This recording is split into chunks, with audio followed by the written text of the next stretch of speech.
everyone. Hold on a second. Hello, I'm going live right now. Okay, bye bye. Okay. I hope everyone is doing great and having a wonderful day. I have to get this laptop closer to me so I'm able to read it better. Are y'all able to hear me all right?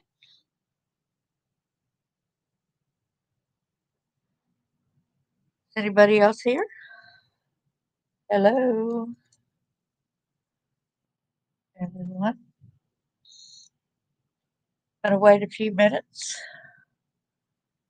and someone will probably show up. I did send a link to Facebook and my Facebook friends. Please hit the like button and the thumbs up button as we call it. Please subscribe to me and hit the bell where you will be notified whenever I have a live.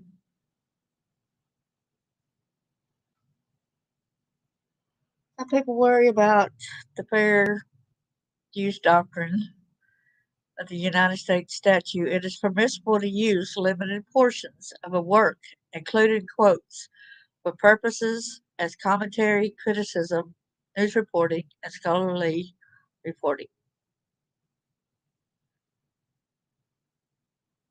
Right? So many people talk about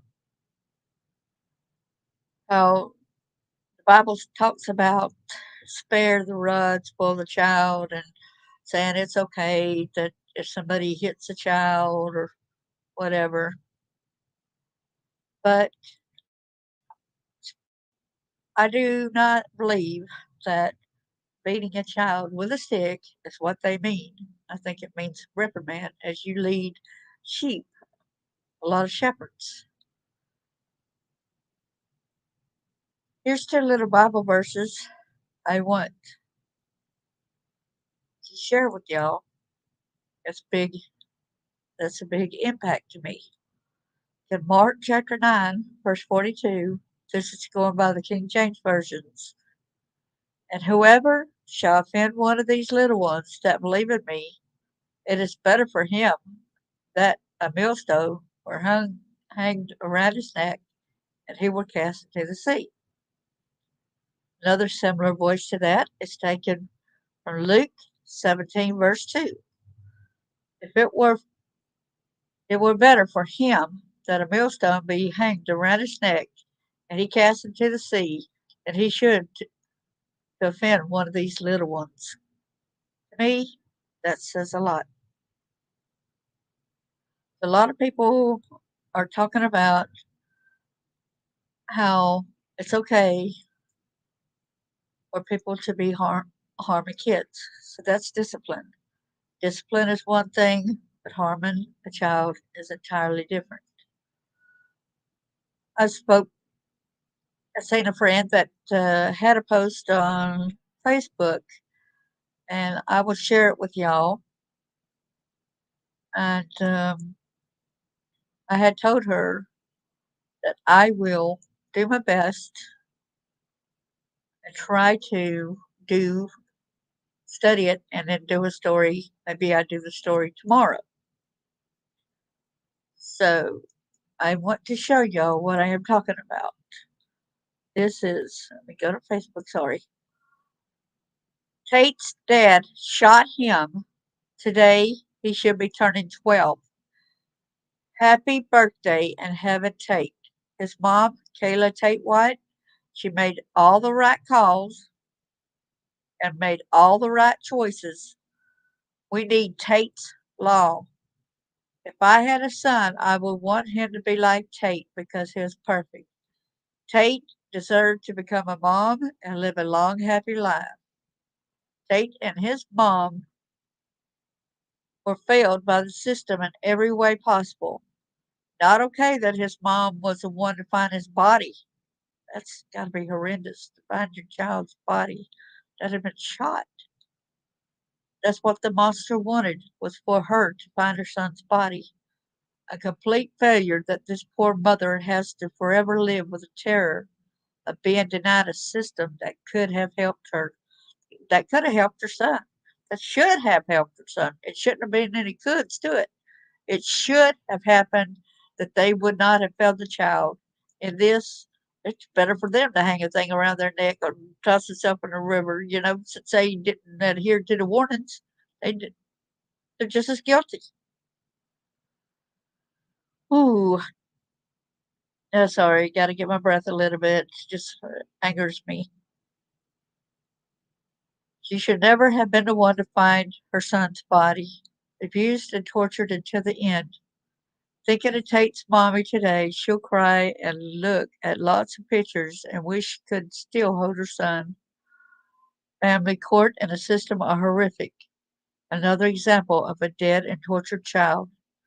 During all this, White asked for a welfare check, but says she was failed mainly because she, not the responding officer, had to walk in and find her only child brutally murdered by his father.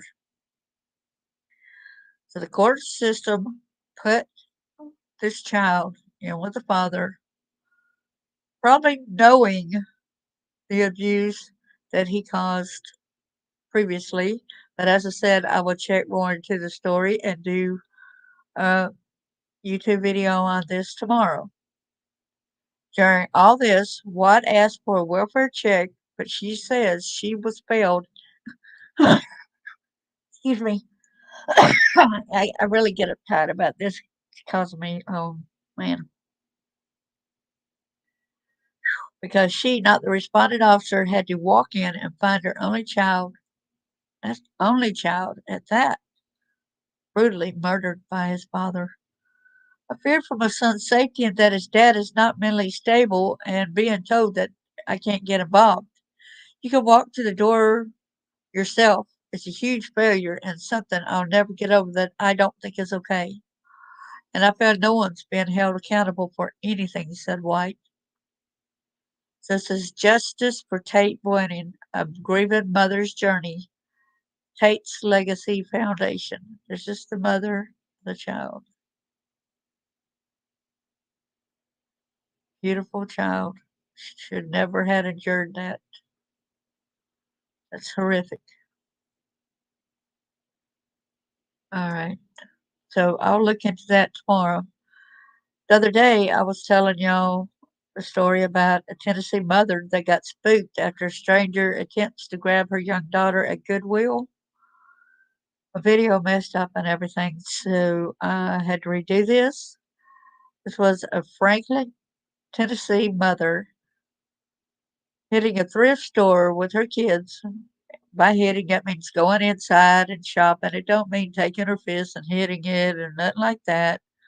Was in for a scare last week after turning her back from her daughter for a split second or split moment, only to have a stranger try to snatch her away, according to reports.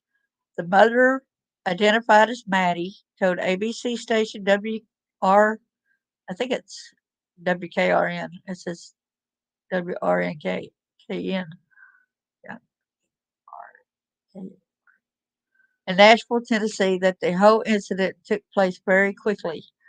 Maddie told the station she and her daughters, ages 8 and 10, were enjoying their time together while shopping in a Goodwill store on Murfreesboro Road, in Franklin on Friday. And this report was done February the 16th. Then things took a frightening turn. We were just kind of browsing Goodwill for fun, the mother said. She explained that the younger daughter was reading a book while sitting in the cart within arm's reach, and the older daughter was looking at shoes. For a moment, Maddie turned her attention to her 10-year-old daughter when all of a sudden she heard the 8-year-old start crying for her. My one daughter just grabs my arm and screams, "Mom, Mommy!" And I turn around. There's a man next to her, and he's like, "Oh, I shouldn't have done that. I shouldn't have done that. I'm sorry." Yeah, he got caught. He got busted. At one point, the strange man looked at the girl and told her, Next time you should yell louder for your mom, Maddie said. She's like, he was trying to take me, he was trying to take me, the Franklin mother said, adding that her daughter was distraught. Of course, who wouldn't be distraught, right? Most guys or something like that would have plowed into him, got pepper spray, and then they would have been in trouble for assaulting. It's horrible how the world is today, and this jerk gets away with it. The man would not leave, according to Maddie, making things awkward. A little while later, Maddie said she asked her daughter to tell her exactly what happened. He walked over to me and he went, shh, and then started pulling the cart away, the mother said her daughter said. Maddie also said her daughter told her the man started to pull the cart away. It just said. This person is saying things. Representatives with the Goodwill Industries of Middle Tennessee did not immediately respond to questions about the incident. The incident was reported to the Franklin police and the suspect was found hours later, though according to the news station, no arrest was made. He admitted that he was there and he had scared the girl, but at that point there wasn't anything arrestable at the moment. I'm just glad to know they have all that on record, Maddie told WKRN. I believe it's WKRN instead of WRKN, reminding them that the incident should be a reminder for parents. Keep your eyes on your kids all the time and don't get too comfortable anywhere, she said. Nothing arrestable. How about endangering the welfare of a child? How about attempted kidnapping? There are so many kids here in Tennessee that are missing. There are some that are autistic. They cannot speak out. They cannot yell for mom or mommy. Hi there. I'm glad you're here. Can you hear me, William?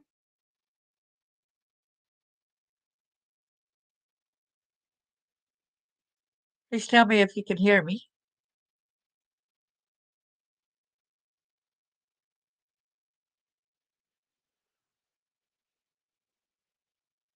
All right. So at the bottom down here, this clicker thing I've got going. Let's see. Trying to get it back to where there's a ticker here. Facebook.com, Toothpick Painting /photos. All right.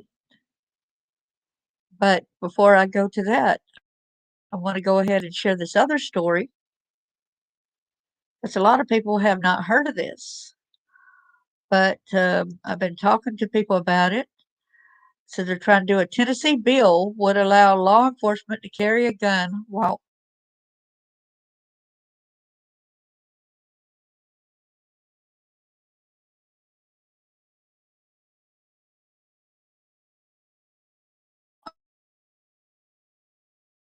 under the influence.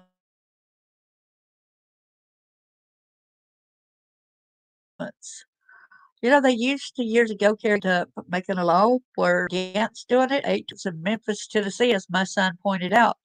That's where some officers in Memphis, I think it's about 6 of them, are accused of murdering that one man. A proposed bill in the Tennessee Senate would allow law enforcement officers to carry guns even while under the influence. It was proposed by Senator Joey Hensley from Hohenwald last month.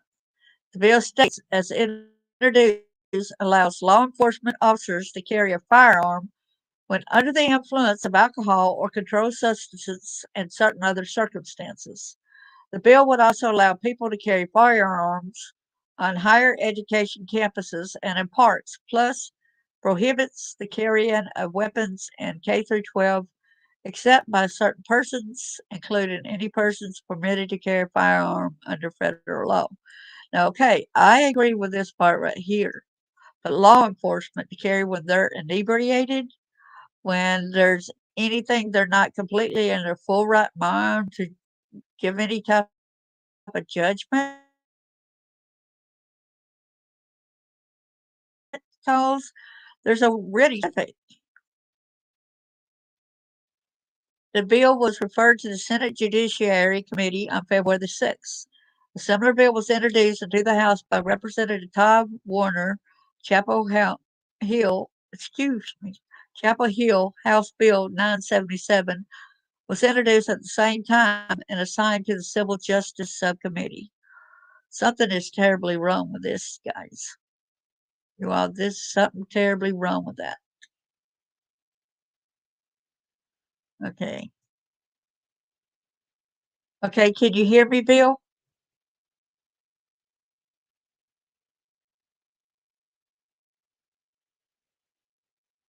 Can you hear me? Hello? Hope you can hear me.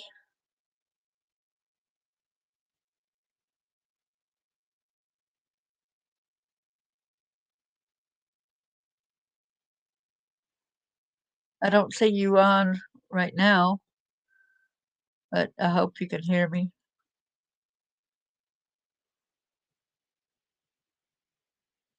All right.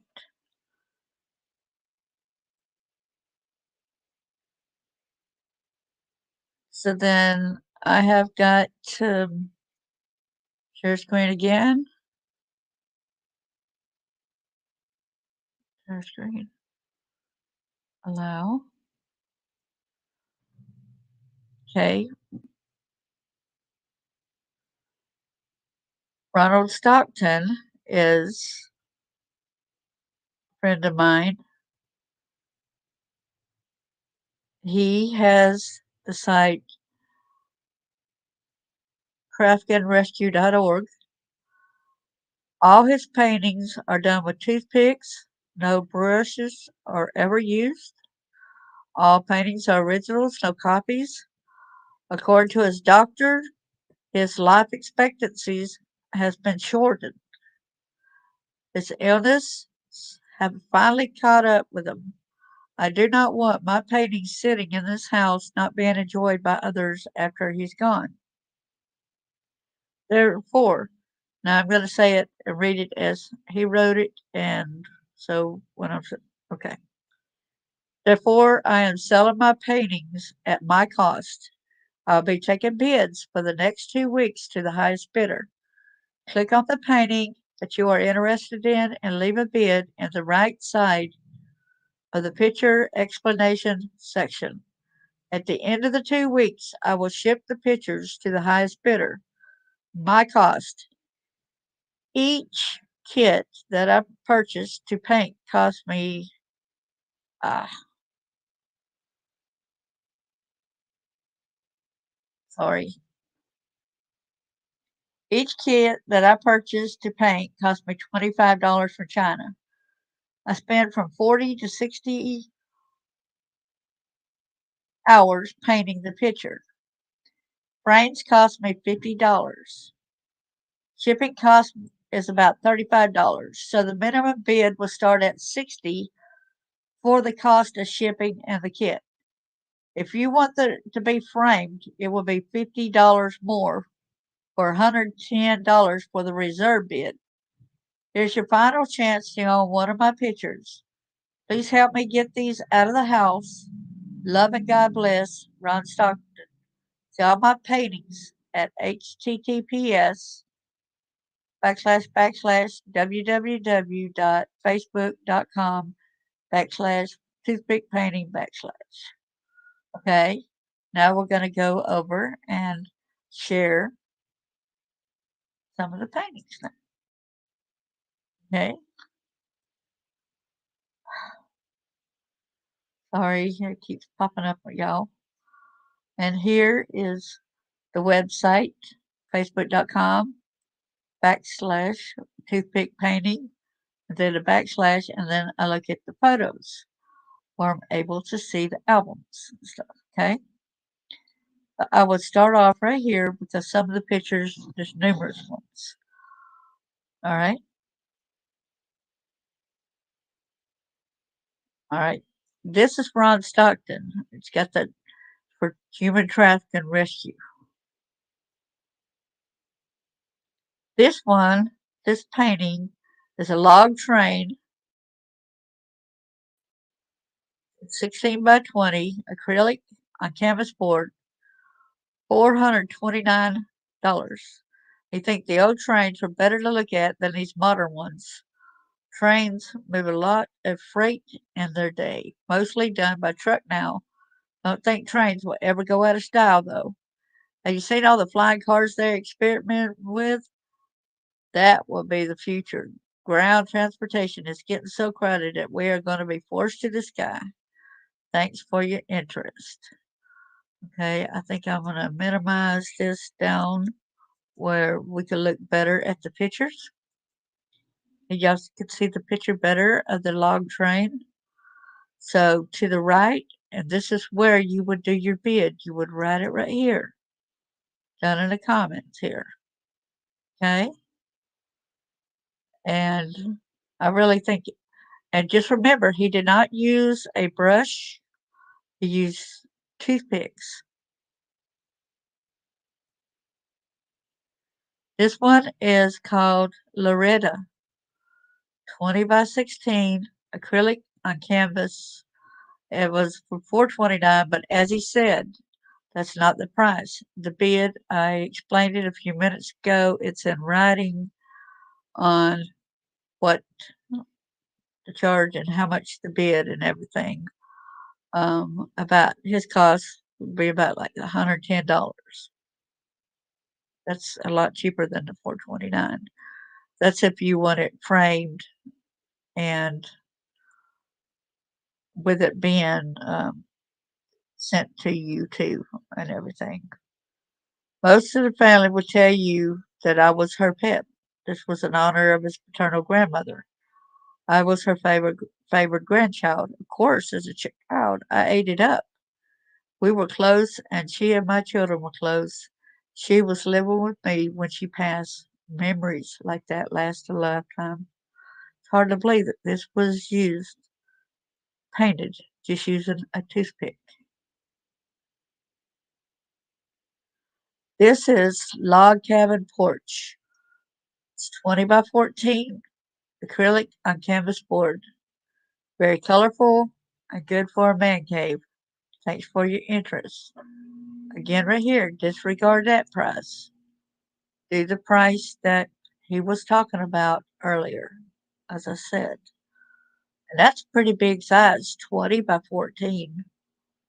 That's beautiful for a man cave. I wouldn't mind having that myself. This is fishing lodge. A lot of you sportsmen out there would love that. Just in days gone by with a bicycle and look at the where you go to fish off of and a boat out here. Many colors and items in this one. Lots of compliments. Thanks for your interest. It's 14 by 20. Teddy bear tea. It's 16 by 20. Acrylic on canvas. Great for a little girl's room. Reminding us that we should cherish each day and we need to respect our kids, value them, spend time with our children as well, teach them in the ways that they need to go in. This right here is called War. It's 16 by 20 acrylic on canvas. Third in the series. Everyone loves the Indians. Thanks for your interest. William, if you're there, hey there, brother, how you doing?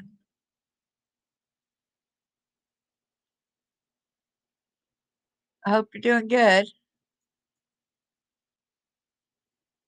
But I really like this war one. Oh, this reminds me of days gone by. We never had a windmill like this at the barn that was beside where we lived, but I've seen it in plenty of pictures. There's an old pond right here. Remember, all these were painted from a toothpick. He used a toothpick and not a paintbrush. And it's not that price, as I said. He's taking at certain bids, as I explained it a little bit ago.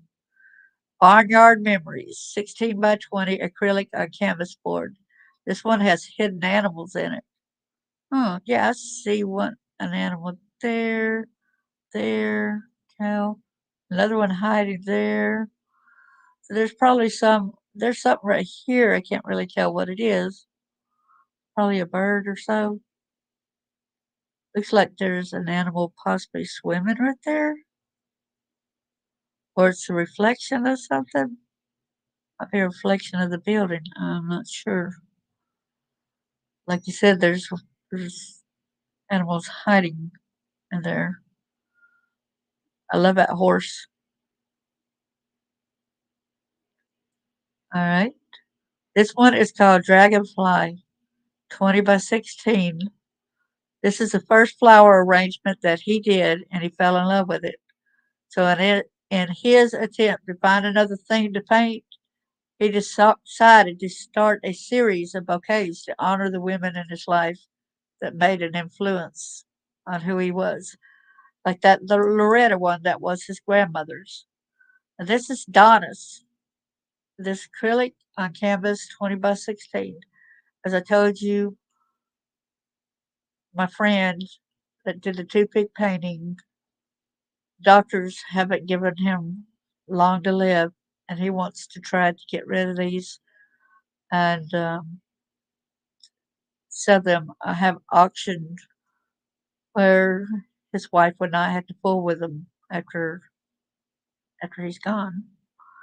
He said that one of his very best friends had died too early, just at age 44. If you ever had a best friend, then you know how it can be a major influence on your life. Donna's died with cancer and had the largest funeral of anyone I've ever seen. She was very active in our community and in helping people. The two preachers that it took to do her funeral compared her to Dorcas in the Bible, a very popular lady. This is named Sheila. It's named after his daughter. Anyone who had a daughter knows that they are a major influence on my friend Ron Stockton's life and on our lives as well. They should be. Um, His certainly has, and there's more to come. She gave him two grandkids and two great grandkids. Now they are influencing him. This one is named Ginger. This one's named after Ron's wife. She has to have more influence on me than any woman that he knows. This is a 20 by 16 acrylic on canvas. I believe these are irises, pretty like her. This will look good anywhere you want to hang it. And this was in Linwood, North Carolina. Hunting Lodge. This is a 16 by 20 acrylic on canvas. He did a fishing lodge, so he wanted to do a hunting lodge as well. Think you'll like it. Let you know what you think. Let him know what you think. Would also like to get some suggestion as what you would like to see painted. But I don't think he's doing with the painting right now because he's trying his best through the cancer that he's having to go through so many doctor visits and stuff at the moment. Linda, it is larger than I usually do, 18 by 20. This is second bouquet in my series for ladies who have influenced his life. This one is for his little sister. Our siblings play a major role in who we are. I put three views on here because my camera is not getting the view I want. This is much prettier in person. I can imagine so. It still looks beautiful to me. This is Mermaid Love. Look, he called himself a mermaid. This is 16 by 20 acrylic on canvas. This one would work about anywhere in the house. Definitely a conversation piece. Great to hand down to our kids. See, as I said, you can go to facebook.com backslash toothpick painting backslash photos. This one is summer evening, 16 by 20 acrylic on canvas. Beautiful lake scene. What could be better than getting away and going fishing? Well, when you go fishing, catch one of the biggest fish around. This one is called Scorned Woman, 16 by 20 acrylic on canvas, fourth in a series. This one is London Bridge. It's by 16 by 20 acrylic on canvas, a unique painting for those who travel. Thanks for your interest. This one hangs without a frame, and that's okay. So y'all could even get it cheaper because it hangs without a frame.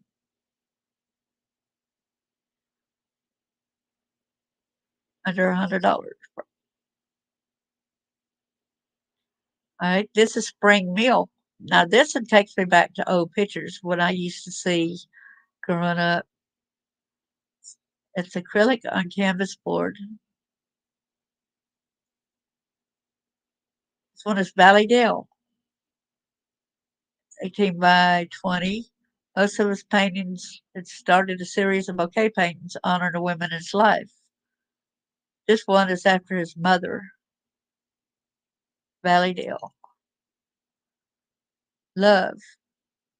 This is another Native American Indian painting, second in a series. Many comments. Thanks for your interest. This one is Peace. Now, a lot of people love Native American pictures and all. How to make a bid on these things and help Ron out with his goals. Bring a good smile to his face and appreciation and the beauty that he has out there.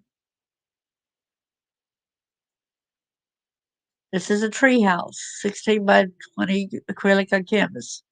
This is the most unique painting he has done. It's brought a lot of interest and comments. Thank you for your interest. This one is called Pirates of the Caribbean.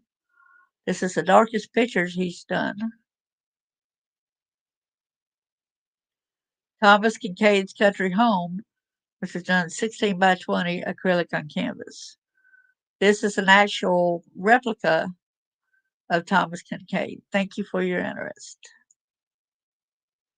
So this rest stop, 16 by 20 acrylic on paintboard. I can imagine having this one in the main cave, the fishing lodge, and the hunting lodge one all right there together. That would be awesome. Now, I'm not sure if this is one similar to the one I've got, but I have one of his paintings that is framed. Hawaii, 16 by 20 acrylic on canvas board. Waterfall. There is a bear and a cub in this one. Thank you. There's the bear. There's the cub. There. Since Thomas Kincaid's Mountain Cabin, 16 by 20 acrylic on canvas. This one is hanging in his bedroom still as well. That will make another good one for a man cave. Stone House, one of his favorites, hanging in his bedroom, 20 by 16. This paint was one of his earliest ones. It's beautiful. It's a cabin, snowy cabin. This one is called the Violin, 20 by 14, acrylic on canvas board. This was the second picture he did years ago, the most eloquent of all his pictures. Oh, you guys will love this one right here. Lazy Summer, 16 by 20. Another man cave painting on car or a car enthusiast. Wonder what year this is. You guys will probably have some kind of ideas. Let me know what kind of ideas y'all think it is. All right, so now we can close that off and I can get back to chat with y'all. Hey, bro, how you doing?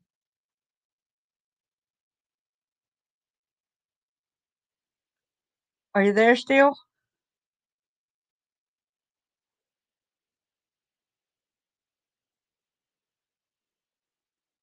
Please hit the like and the thumbs up button and all. But I said earlier where this lady was telling me the story of Tate, whose father had shot and killed him. He would have been 12 years old. I wish them come in here and tell me hello. and we have a little bit of conversation going.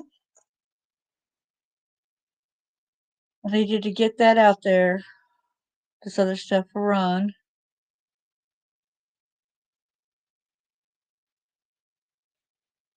And please remember to keep your in your prayers. They don't know how he ended up with a. He's got a hole throughout his brain as well, and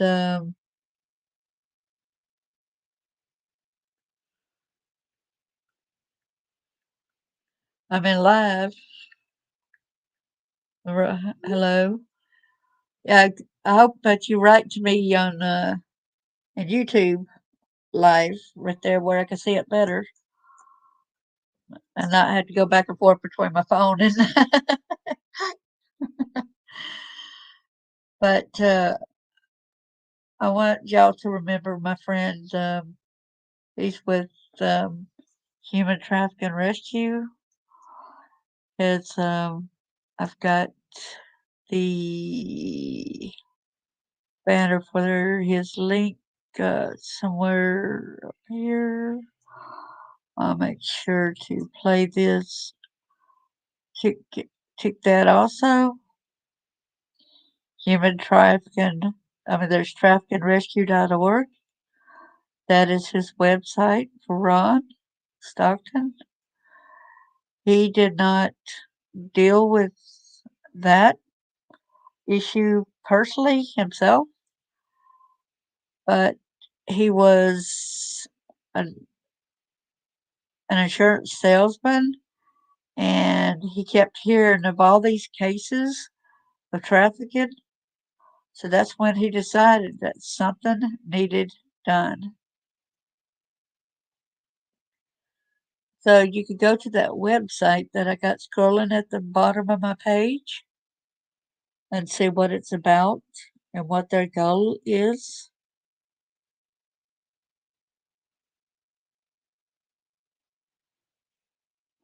Just remember there are always somebody out there that needs rescuing.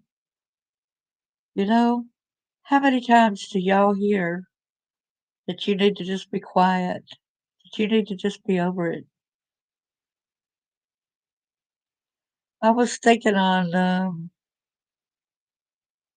some things earlier, and I was saying how, yeah, I'm not strictly against all police officers, but I'm against police officers that refuse to really do their duty to serve and protect. And it's gotten to a point where I really feel like they're not doing their job. They're trying to be the law themselves without actually going by what the law says, going by our constitutional rights. Um, like, I'm not going to mention any names or anything, but for instance, I had a friend that came down and visited me, and he was late one day,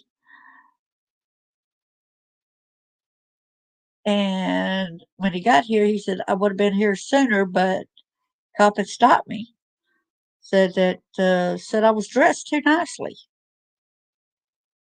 and for this area, and they made him ID himself and said that he would be suspect. Okay, suspect is somebody they suspected of a crime. That's not saying that um, you'll end up becoming a victim and by how you're dressed. To further prove that they were looking at him in the suspect realm of that, is they even ran his driver's license. All he was doing was walking down the road to come to visit me. Um, but they said he was dressed too nicely. Okay, strange. I guess it's against the law to walk down the road and look nice. Huh. But He told them that he was staying in a hotel because they asked for that information. He told them, but constitutionally wise, he didn't have to say. But the way the cops would have done, they probably would have went ahead and arrested him or not given him them the information, and that was wrong as well.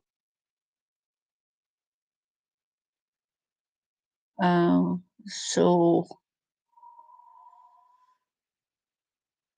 they keep saying that one is waiting, scheduled for February 25th. It is February 25th, and nobody's waiting. I'm already here. Anyway, um, needless to say, they called the hotel where my friend was staying just to validate that he was staying there. Then they said, well, if a crime pops up, you'll be suspected of. And then realizing what they were saying to try to make it look, try to take some of the weight off of themselves, and they try to say you would be the suspect of being victimized. That does not make sense. You cannot be a suspect of being victimized. You'll be a victim of being. There be had to be another suspect out there. This is so wrong, and over 25 counts. And later on, we walked to a grocery store, and it was really within walking distance. It was close to this area. There were the people that were dressed like my friend was. And man, it was so messed up. I'm sorry that my friend or anybody has to endure this cruelty.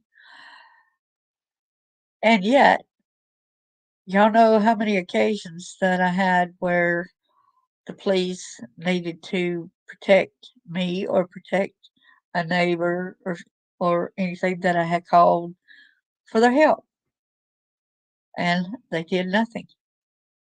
They did absolutely nothing.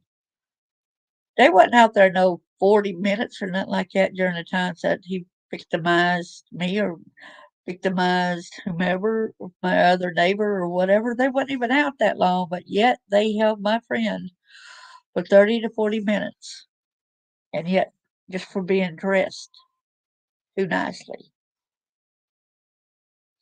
That's ridiculous. That's where cops are overstepping their bounds. They get the usual stuff how a cop should approach. They said, "Hello, are you new? You don't look familiar to me. Are you visiting around here?" "Yes, sir. I'm going to see a friend." "Okay, and the cop should say, "Okay, will you be careful? This is not a good community." Something like that. But as far as going ahead and asking for a driver's license and saying that you would be suspected if the crime did happen and this kind of BS, this is so wrong. I don't care who you are. Maybe it's good that I'm a Libra. You know, Libra, not just for the fact of Libra, it's just the representation of scales of justice. You know, I want justice. And this is not justice when our law are not doing their job, such as when that little girl was grabbed in that Goodwill store. The police said there was no arrestable offense. Excuse me? Somebody tried to kidnap that little girl. Somebody tried to kidnap her, okay? How about the fact that it endangered the welfare of that child? What about the nightmares and stuff like that that added on? That guy still would not leave even when the mother had turned around. He just still stayed there. Just like somebody with a had one of them blood sucking leeches on you, you know? The guy still stayed there.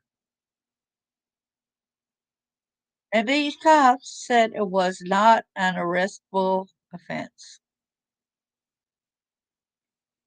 threatening a minor, touching the cart and pulling it, starting to pulling it away from the mom. Yes, you had no right touching somebody else's property. And that girl was in that property, and for him to put his finger to his mouth, telling her not to speak, just to shh. Something needs done, Tennessee. Tennessee, you got all these new laws. I'm so. Oh, I know y'all don't serve and protect. The government's not doing their job either. Because this kind of thing would not be happening if y'all were doing your job. No arrestable offense, and I'm sure there's going to be law enforcement and other people that see this too. Nothing arrestable. Oh, but we got to stop all this trafficking and all these kids being kidnapped. We don't know how. Well, guess what? You had an answer about getting somebody that was right there in the process of doing it. When he was already in the process of doing it, it's like somebody touching your private property and trying to take your purse or anything like that. That's a crime, okay? But no, no, didn't make it out the door. The girl screamed. The guy said, "Scream louder next time for your mom. Scream louder." I was trying to make himself not look guilty. This is so wrong, y'all, on so many levels. And it kind of did hurt me a little bit when she said, "Well, I thought that Warren Franklin was a safe place to be, safe place to go, whatever." No place is safe for you to be able to even turn your back 1 second. Even though your daughter was 8 years old, usually, usually I would have thought that's safe. There's been plenty of kids I notice that parents just let their kids run wild all over Goodwill stores to the stores section while the parents over there looking through clothes and stuff. Y'all understand how something like this can go on?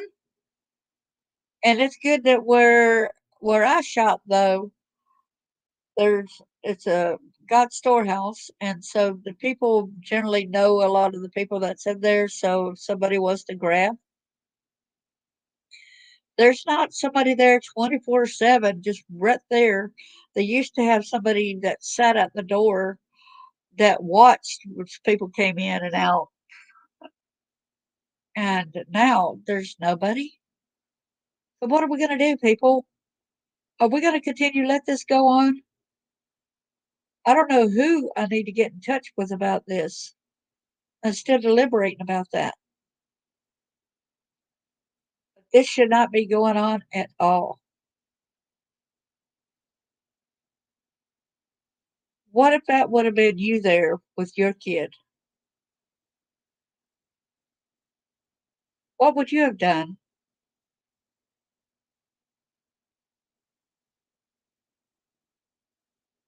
What would you have done? Honestly, what would you have done?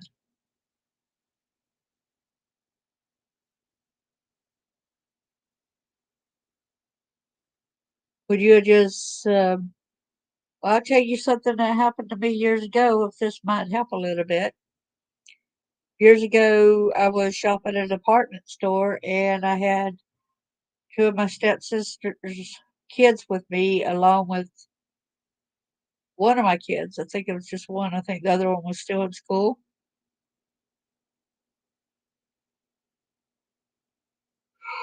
And a man came up to me and he grabbed my arm and said, "You're coming with me." I didn't know who this guy was. It was a complete stranger. This was in Athens, Alabama, and I will say it, Athens, Alabama. It was a little bitty store. It was called Rose's Department Store. I think when Dixie later on moved in that shopping center, if I'm not mistaken. But he would not let go. He had that tight grip on my arm. Finally, wait a minute, wait a minute, wait a minute. I was saying that I had two of my stepsister's kids. Yeah, I had two of my stepsister's kids, and I had one of my kids, and my kid still wasn't in school yet because I was pregnant with my second child through my husband. Okay, 'cause I remember being pregnant too, but that guy grabbed me and said, "You coming with me?" And when I finally turned around, turned my head and said, "Okay, let me go. I'll go with you." He said, "How do I know?" I said, "Let go of me. I'll prove it to you." He let me go, and you talk about running like a bat out of hell and screaming my head off, trying to find somebody in the store, trying to run towards help, help, help, whatever. And that's what I was doing. And back then, I don't think they even had cameras in the stores where they could have looked back at and tried to see whoever. But I went up to somebody and let them know about that, but I didn't call the police. I could not even probably describe the guy as much because I just kind of turned a glance and I tried my best. My main thing my mind was on was focusing on keeping the kids safe that I had with me. Now, today, when I go back and think on these things, knowing how I was trafficked and put in that child pornography crazy crap, and knowing that that was in Athens, Alabama, that happened, and knowing that state trooper back in the 90s, late 80s, early 90s, recognized me and said, "I remember you from when you were a kid." So when I met him to talk about genealogy at the Huntsville Library, so if he could recognize me from back when I was a little girl, and you go back and think about it, this could have been one of them other perpetrators who recognized me from that. I might not have lived to survive. I would have, thank God, thank God. I had to do what I could to protect the three children in front of me, plus my unborn child. But what I could care less about my safety. I really didn't care about my safety. What's so freaky when you go like this and you're to protect kids?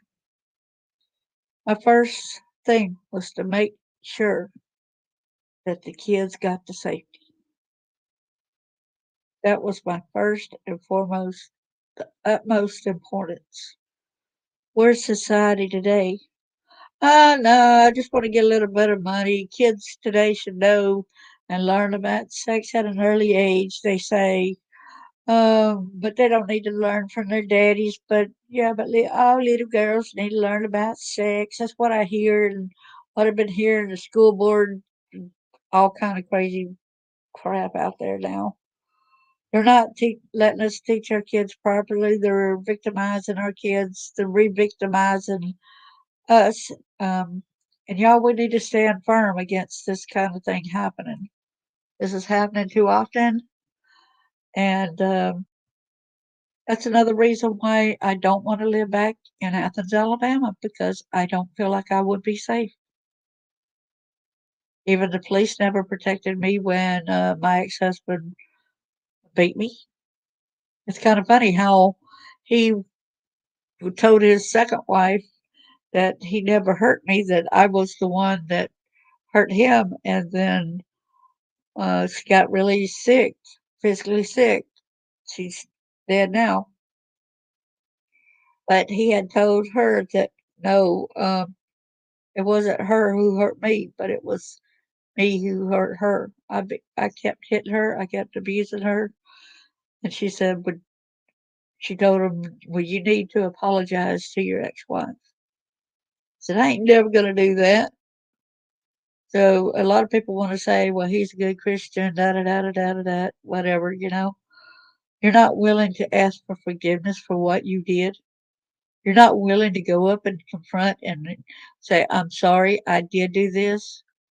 I'm sorry, I blamed you. I'm sorry, I called my siblings and got them involved to where they beat you as well, although they were adults and they had a choice.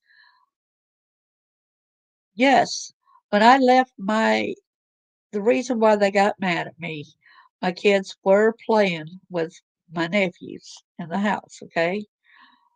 There was hostility centered directly towards me, and I knew I better leave for my safety.